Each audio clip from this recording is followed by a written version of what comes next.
A 10 liter sugar solution containing 76% water is placed in the sun for 5 days.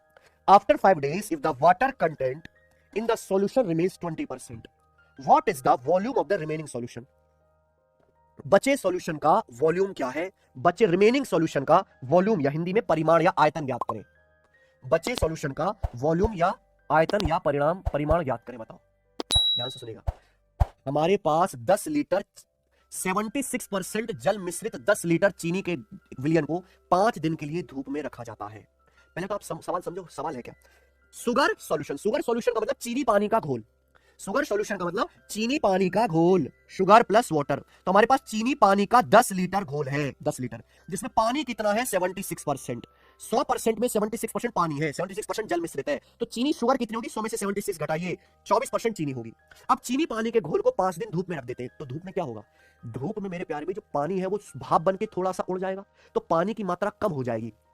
पानी की मात्रा कम होगी तो टोटल सॉल्यूशन भी कम हो जाएगा। क्या आप मेरी बात समझ रहे हैं प्यारे दोस्तों? अगर आप चीनी पानी के घोल को धूप में रख दोगे मेरे प्यारे भाई, तो पानी की मात्रा क्या स्टूडेंट? कम हो जाएगी, पानी भाप बन के उड़ जाएगा।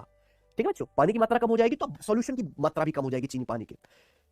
तो आपसे पूछा कि बचे सॉल्यूशन का वॉल्यूम क्या होगा? पहले 10 लीटर था, आप बताओ चीनी पानी के घोल को अगर आप धूप में रखेंगे, पानी तो भाप बन के उड़ जाएगा। चीनी धूप में उड़ती है क्या? चीनी काली पड़ जाएगी धूप में, पर चीनी भाप बन के नहीं उड़ेगी, बर्तन में ही जमा रहेगी। यानी कि इस सवाल का लॉजिक क्या है? चीनी की मात्रा सेम रहेगी। चीनी की मात्रा मेरे दोस्तों सेम उतनी रहेगी पुराने वाले घोल में और 5 दिन बाद के घोल में।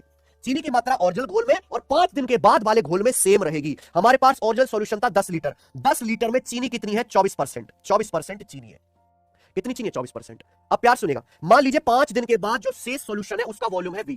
मान लीजिए 5 दिन के बाद जो घोल बचता है, 5 दिन के बाद जो सॉल्यूशन बचता है उसका आयतन V है।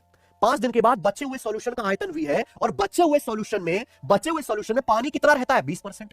अब बताओ, आपके पास 20 लीटर सॉल्यूशन बचा और उसमें पानी 20% है। 100% सॉल्यूशन है तो 20% ही पानी है, तो चीनी कितनी? 80%। तो अब आपके पास जो सॉल्यूशन बचा है उसकी मात्रा, उसका वॉल्यूम मैंने V मान लिया, तो उसमें वॉल्यूम का 80% क्या है? चीनी। क्या ये बराबर नहीं होना चाहिए बच्चों? बताओ कि इससे बेहतरीन तरीका पूरी दुनिया में करने का है। अब जो रिमेनिंग सॉल्यूशन है मैंने उसका आयतन V मान लिया कि बचा हुआ घोल V लीटर है। उस V लीटर के घोल में 20% पानी है, तो उस V लीटर के घोल में चीनी कितनी है? 80%। V का 80%, तो चीनी की मात्रा बराबर कर दी। आप देखो परसेंटेज से परसेंटेज कर जाएगा, 240 बचे 80, 3 लीटर। तो बचे हुए घोल की मात्रा 3 लीटर होगी। ए ऑप्शन आंसर है। मुझे लगता है सब बच्चे कर सकते हैं। सवाल को आगे चलते हैं।